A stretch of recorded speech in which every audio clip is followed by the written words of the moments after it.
Meu nome é Marcos Cefas e estou aqui para estudar nesse momento a palavra com os irmãos aqui presentes. E nós vamos meditar aqui no texto de segunda carta aos Tessalonicenses, carta de Paulo, capítulo 2, versículo de 7 a 12.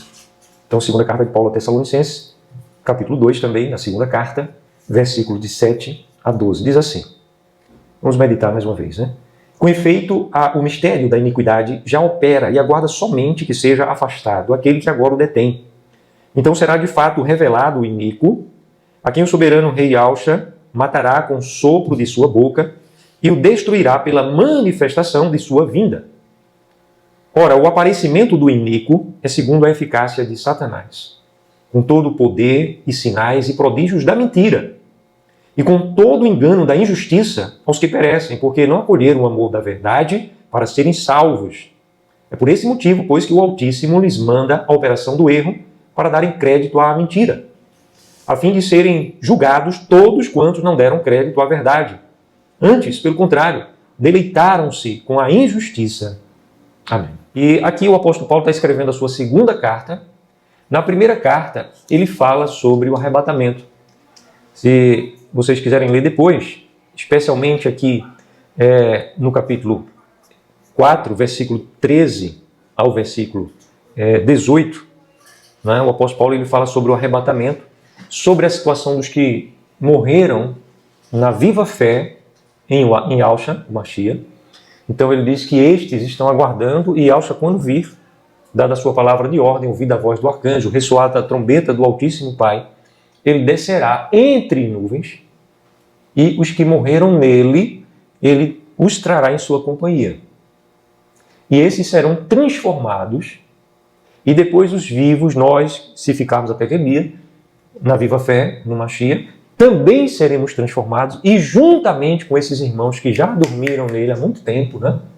E recentemente também, mas estavam nele, nós também seremos arrebatados para o encontro entre nuvens com o soberano rei Alcha. Essa é a descrição bíblica. Então a expressão entre nuvens aparece duas vezes aí, e a expressão arrebatamento é a expressão bíblica, que poderia ser traduzido também por rapto, porque a palavra grega é rapto. Você sabe o que é alguém ser raptado? É tomado à força, né? É algo muito rápido também. Então a igreja será raptada. Será como abrir e fechar de olhos. Ao ressoar da última trombeta, também está escrito lá em 1 Coríntios 15, nós seremos transformados. Amém? Amém. E subiremos com esses irmãos que morreram, que também estarão transformados. Nós vamos subir com eles e nos encontraremos entre nuvens com o Yalcha. Então aí é o arrebatamento da igreja. Agora, Paulo escreve sobre isso e manda que a gente console uns aos outros quando alguém partir na frente, quando alguém for primeiro, para mostrar que a nossa tristeza não é como a dos ímpios. Os ímpios não têm esperança. Para eles a vida acabou, eles são materialistas. Amém? Eles não têm a convicção da fé, não têm a certeza que nós possuímos, porque isso é milagre, a intervenção do céu na nossa vida. O Espírito Santo ele vai gerando essa fé em nós a ponto de ser algo tão certo, tão convicto que nos preenche.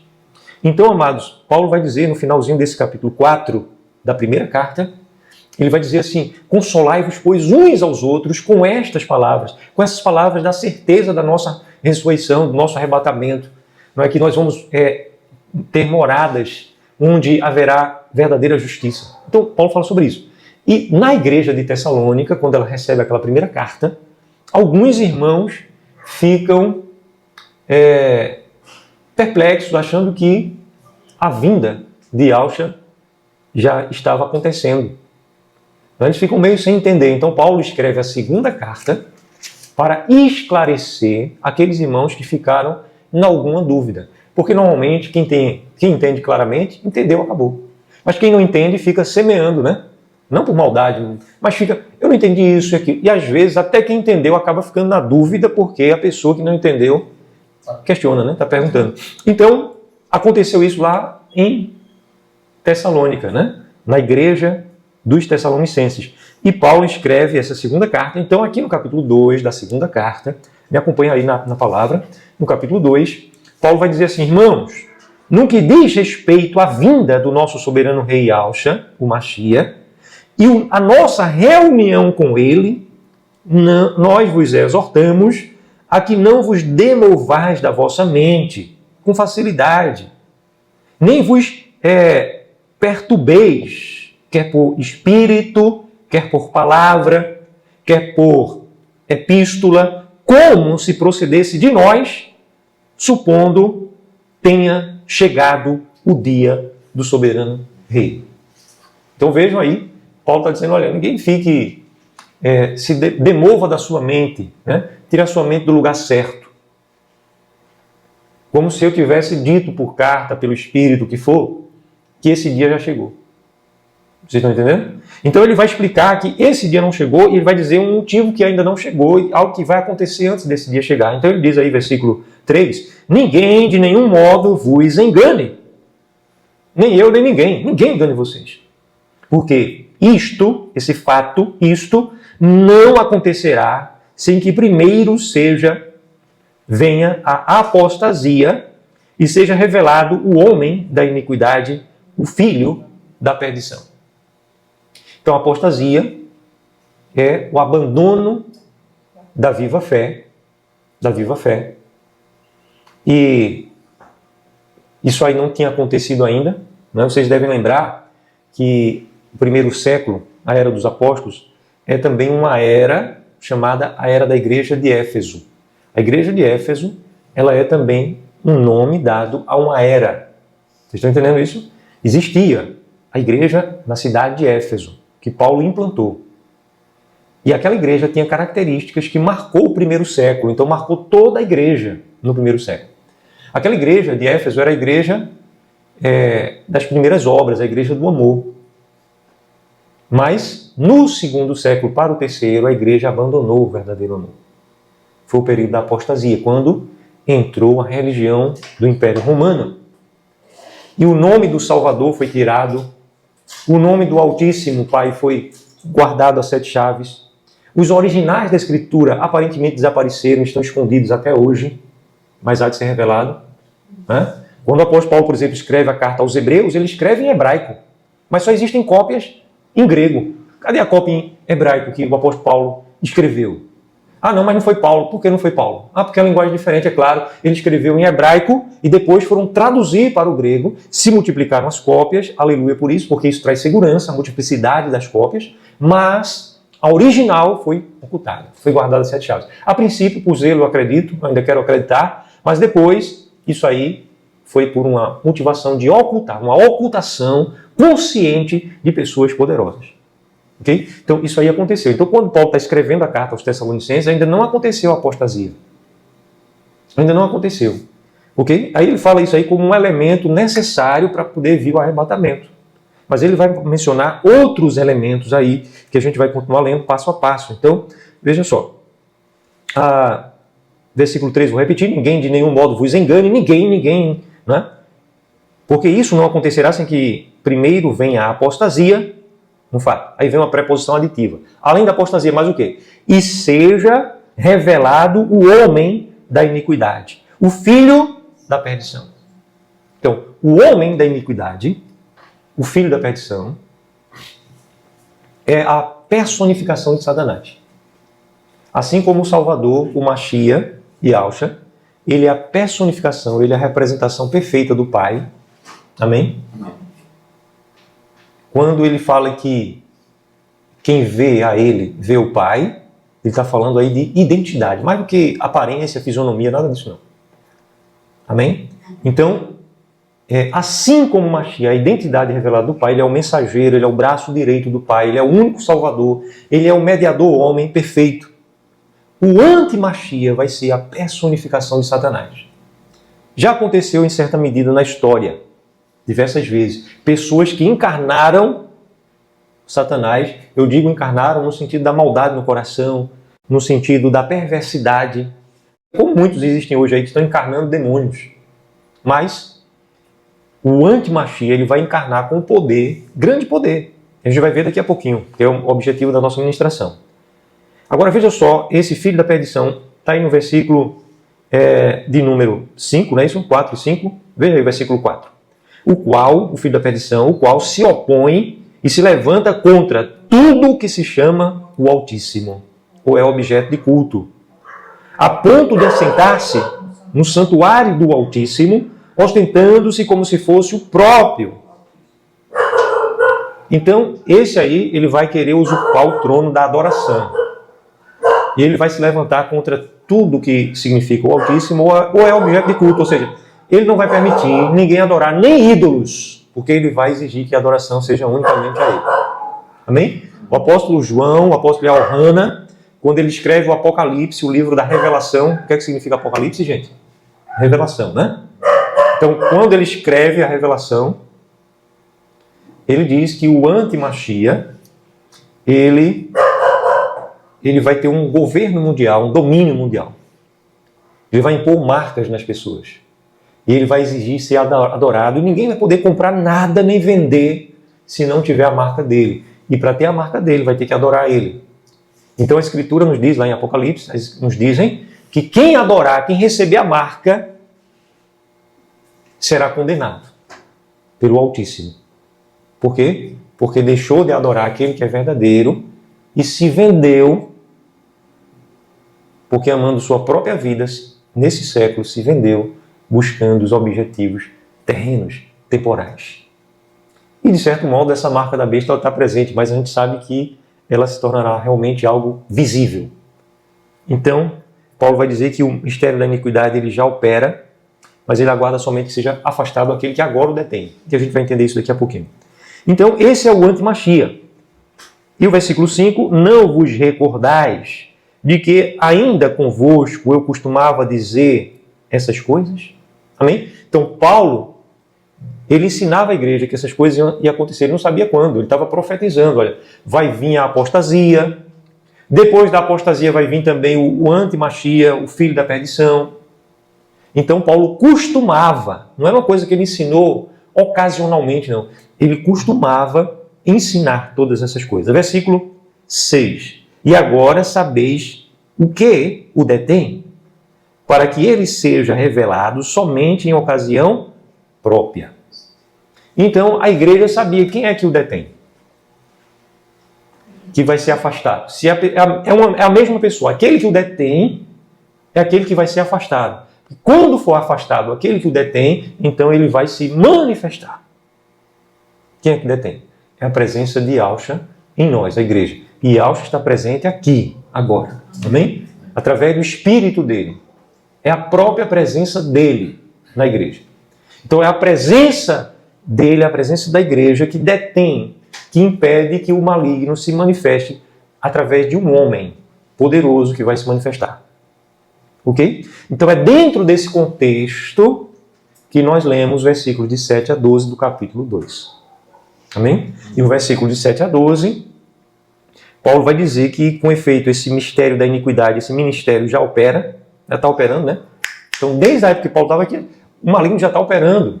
Pessoas que estão aí fazendo a vontade dele estão governando também, alinhadas com o propósito dele também estão aí. Mas o iníquo ainda não foi revelado. Versículo 7. Quem quer ler comigo aí? Com efeito, o mistério da iniquidade já opera e aguarda somente que seja afastado aquele que agora o detém. Então, é uma pessoa.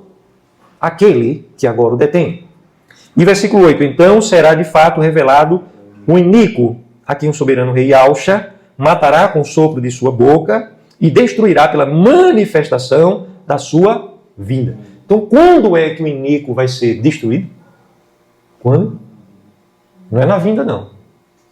É na manifestação da vinda. Na primeira carta, no capítulo 4, Paulo vai falar da vinda de Yahshua e a nossa reunião com ele. Então, o apóstolo Paulo vai usar essa terminologia. Ele vai dizer, em relação à vinda de Yahshua e a nossa reunião com ele. Então, ele fala lá no capítulo 4 da primeira carta. Agora, na segunda carta, ele está dizendo que o Mashiach Yahshua vai destruir o iníquo com a espada da sua boca na manifestação da sua vinda. Manifestação é uma palavra grega que é parúzia, revelação. Então, no primeiro momento, no arrebatamento, ele estará entre nuvens, entre nuvens. Essa é uma ênfase apostólica. Os apóstolos enfatizaram isso, entre nuvens. Arrebatamento. Mas manifestação de vinda as nuvens já não estarão mais na frente. Amém? Porque vai haver a manifestação. É quando vai acontecer o que ele disse, todo olho verá, até quantos o traspassaram. Ok? E verá também a igreja. Então lá em Colossenses 3, Paulo vai dizer no capítulo 3, versículo 1 e 2, ele vai dizer que quando o Yahushua, o Mashiach, que é a nossa vida, ele se manifestar, nós também seremos manifestados com ele em glória. A mesma palavra que aparece aqui nesse versículo de número 8. Quando ele se manifestar, nós também seremos manifestos com ele em glória. Então a igreja estará arrebatada e transformada e glorificada. Amém? Agora veja só, versículo 9. Está chegando no centro da nossa ministração. Versículo 9. Ora, o aparecimento do iníquo é segundo a eficácia de Satanás, com todo o poder e todos os sinais e prodígios da mentira. Amém? Vai ter que dizer amém a palavra. Então, o anti-Mashiach, ele vai se manifestar com todo o poder do engano, todo o poder de sinais do engano, sinais da mentira, todos os prodígios da mentira, ele vai se manifestar. E eu acredito que esses sinais da mentira, esses prodígios, eles já estão há muito tempo sendo construídos. No final da década de 80, eu li um livro, eu tenho esse livro aí, se vocês quiserem ler depois, que falava sobre as manifestações da nova era, a operação de demônios. E naquele livro ele fala que os demônios estavam construindo narrativas religiosas, porque o diabo opera com a mentira. E uma das coisas que eles colocavam era essa história de extraterrestres. Mas nós sabemos que tudo que existe é obra da criação do nosso Pai. Se existem seres inteligentes, tanto quanto nós ou mais, esses seres estão impedidos pelo Criador de vir aqui, pela bondade que possuem. Ok?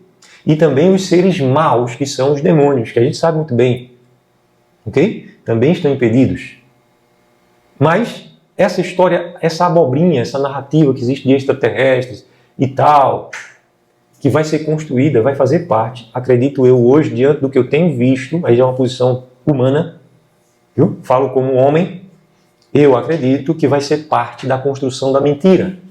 E hoje existem grandes tecnologias para criar coisas visíveis no céu, hologramas realistas, você vai olhar para o céu, você vai ver coisas, e também existe tecnologia para infundir dentro da mente das pessoas vozes, sons, ok? É um equipamento sonoro que ele é capaz de gerar uma frequência sonora que o som penetra dentro da cabeça da pessoa, mas a pessoa não ouve, como vocês estão ouvindo minha voz, o meu timbre saindo através do som, andando aqui, o som se deslocando aqui. É uma frequência diferente que penetra dentro do crânio, a pessoa ouve internamente. Então já imaginou essa voz dizendo, eu sou Deus, eu sou não sei das quantas, você tem que adorar a mim. Então o diabo ele vai usar tudo a favor dele. Tudo. Tudo. As redes sociais estão aí já vendidas, né? Eu acredito que não é uma intenção maldosa, mas tem sido vendida. O fundador e dono do Facebook, do Instagram atualmente, né? Ele fez um depoimento recente falando do governo de Biden. Ele fala com todas as letras. O governo de Biden obrigava, e pessoas do alto escalão do governo, ligava para as equipes do Facebook nos Estados Unidos e no mundo, ou seja, a partir dos Estados Unidos, né? Que ela domina, é uma central, proibindo qualquer pessoa falar qualquer coisa sobre efeitos colaterais daquela picada venenosa, né? Com os venenos que houveram. Então ele falou com todas as letras. Eu estou aqui arrodeando ainda porque esse vídeo aqui também vai ao ar e existe ainda barreiras para isso. Mas ele falou com todas as letras. Então isso hoje foi comprovado, isso é fato, isso já é uma ação jurídica. O atual presidente norte-americano, a gente deve orar pela verdade, então vamos orar também por ele, porque ele vai atrás desses criadores de narrativas, de mentiras. Né? O ministro da Saúde, por assim dizer, dos Estados Unidos, ele tem se levantado poderosamente contra todo esse engano. Contra todo esse engano. Inclusive em relação às alimentações, como as pessoas têm se alimentado. Então, se você quiser boa informação, se informe. Tenha cuidado só com a dose. Entre o veneno e o remédio está a dose. Então não vá se envenenar com notícias, porque o mundo está cheio de notícia ruim, né? Se alimente de coisas boas da palavra, por exemplo. Agora, amados, o iníquo vai aparecer assim, com todo o engano da mentira. Versículo 10. Com todo o engano da injustiça aos que perecem, porque não acolheram o amor da verdade para crerem e serem salvos. Qual é o amor da verdade? É a verdade no Mashiach. Quando você realmente ama a verdade e se apega a ele, ele vai te guardar da mentira. Não vai ser fácil. Se você já leu os evangelhos, você vai encontrar o próprio mestre dos mestres, ele mesmo dizendo que o maligno, o iníquo, vai operar com tão grande engano que, se possível, enganaria os próprios eleitos. Os próprios eleitos. Se possível for. Então, vai ser um nível de engano absurdo. Ok? Absurdo. Então, o apóstolo Paulo diz que isso tudo há de acontecer. Versículo 13, que não lemos, mas eu vou ler agora, concluindo aqui. Ele diz, entretanto, devemos sempre dar graças ao Altíssimo por vós, irmãos. Irmãos amados pelo soberano Rei, porque o Altíssimo vos escolheu desde o princípio para a salvação, para a santificação do Espírito e fé na verdade. Fé na verdade. Para que o também vos chamou. Ele escolheu vocês e chamou vocês para isso. Quer dizer, cada um aqui é chamado, foi chamado e está chamado a amar a verdade. Amar a verdade. Então, nós precisamos buscar a verdade. Crescer na verdade. Amém? E nos chamou, mediante o nosso Evangelho, versículo 14, para alcançardes a glória do nosso soberano Rei Yahushua, o Mashiach. Para alcançardes a glória do nosso soberano Rei Yahushua, o Mashiach. Eu vou aqui ler com vocês rapidamente. Bem, eu queria deixar esse alerta antes de fazer a leitura que a gente vai ler, mas eu queria deixar esse alerta para a manifestação do engano. Porque a igreja ela vai presenciar uma parte disso antes do arrebatamento. Então, que ninguém fique ansioso, nem demova a sua mente, né? Nem mesmo se perturbe com as coisas que virão. Talvez estejam próximas, talvez estejam distantes ainda, mas eu creio que não mais do que uma geração. Então, e talvez esteja muito perto, né? Eu não sei. Entretanto, a gente deve estar esperando nele e firmados nele. Amém? Então, eu quis trazer esse alerta aí. A Escritura fala da grande tribulação dividida em duas partes. A primeira metade, 3 anos e meio, e a segunda metade, 3 anos e meio. Um total de 7 anos. É uma semana de anos. Né? A última semana de Daniel, uma semana de anos. São 7 anos. A grande tribulação. Na primeira metade vai vir um período de, aparentemente, paz, de harmonia. Um período que o anti-Mashiach vai começar a tomar o poder. A própria nação de Israel vai recebê-lo como Mashiach. Mas na metade da grande tribulação, porque vai acontecer também coisas terríveis, já na primeira metade, sinais no céu, terremotos. Então vai haver muitos problemas na primeira metade. Ok? Muitos problemas. E o salvador da pátria será o falso Mashiach, o anti-Mashiach. Ok? Mas quando chegar no meio do caminho, ele vai se revelar plenamente, ele vai exigir ser adorado por todos, ele já vai estar com todo o poder nas mãos. Okay? Então é nesse momento que a nação de Israel e a igreja que ficar aqui naquele período, e os salvos, os que se converterem, porque também vai ser um período de graça ainda também, naquele período será também um período difícil para muitos. Ok? E vai ser um período terrível para quem ficar. Eu espero que todos nós já tenhamos sido arrebatados entre os vencedores. Aleluia. Amém. A quem me acompanhou até aqui, um abraço forte. Queria que você comentasse: eu estou no Mashiach, ele me guardará do engano do maligno. Amém? Comente aí. Se você me acompanhou até aqui, então você vai colocar essa frase. Ok? Somente quem me acompanhou vai poder colocar. Então coloquei essa frase curta e também envie para alguém essa mensagem, esse importante alerta. Ok?